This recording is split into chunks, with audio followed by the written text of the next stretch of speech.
Good morning. It's June 29th, and here is our devotion for today. Speak with your friend.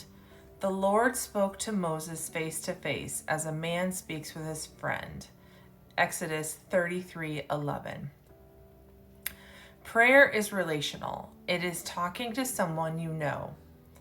There are no strangers in the prayer room. When speaking to God in prayer, you can have the same kind of experience with God that Moses had. Face to face, you can be friend with friend. With God as your friend in prayer, you are never too hurt to look back, and you are never too scared to look ahead. With God as your friend in prayer, you can look within yourself and celebrate who you are and who you are becoming. You can feel close enough to God to open yourself up and let Him come in. When you go to God in prayer, you are in the presence of one you know and the one who knows you. Thank you, dear God, for being a friend closer and dearer than any other friend is. Yes, that's my dog. You are my very best friend. Amen. Several years ago, I did I think it was a Bible study, but it talked about the power of prayer, and it also talked about the power of prayer when you're saying it out loud. I've never forgotten that. And so every morning, when I drive to work 3 days and I work from home 2 days. I try to spend that time just talking out loud with God, because I do think there's power in using your voice and putting it out into the universe, and there's power in hearing it back. I love this part. I reread this part because it said, with God as your friend in prayer, you are never too hurt to look back, and you are never too scared to look ahead.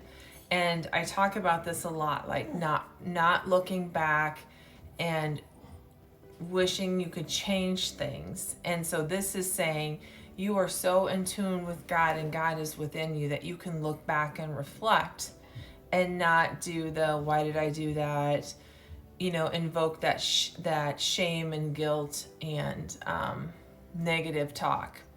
And then when looking ahead, like, you can't control what is to come, so it does no good to worry about it, because that's what a lot of people do, including me, having that fear that it just kind of keeps them white knuckling their current life.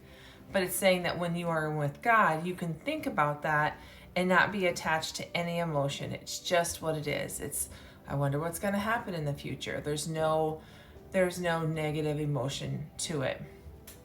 There's something that I want to say that I had to learn is we all need to be better friends to ourselves. And in reflecting and how I used to be, and it was like, you're a failure. You're not doing a good job. You're not, you've got so many problems. You've created such a mess for your family. You have gained weight back. You aren't as healthy as you used to be, that you said you would be after the heart attack, after you promised your cardiologist. Like, it was just this constant harshness. And if you think, I can't imagine when a friend calls me in need and I say something like, you have done this to yourself. This is your fault. And I'm going to be completely transparent.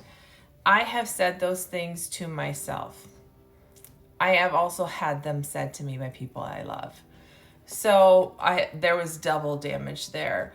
But how I had to get over that is they're saying the same thing to you that you say to you. So are you holding them to a higher standard that they shouldn't say it, but you can? So it was really about examining how I talk to myself. And it was almost like, well, it's okay for you to say that to yourself, but if somebody else comes at you, granted it hurt a little bit more, but I think we have a different set of expectations for ourselves. Like, we allow ourselves to say that and don't recognize the damage that it does because we're so used to it. We've become accustomed to talking to ourselves that way. So be a better friend to yourself. When you talk to yourself, imagine that it's Jesus and you having a conversation. You are talking to one of God's children and not being very kind.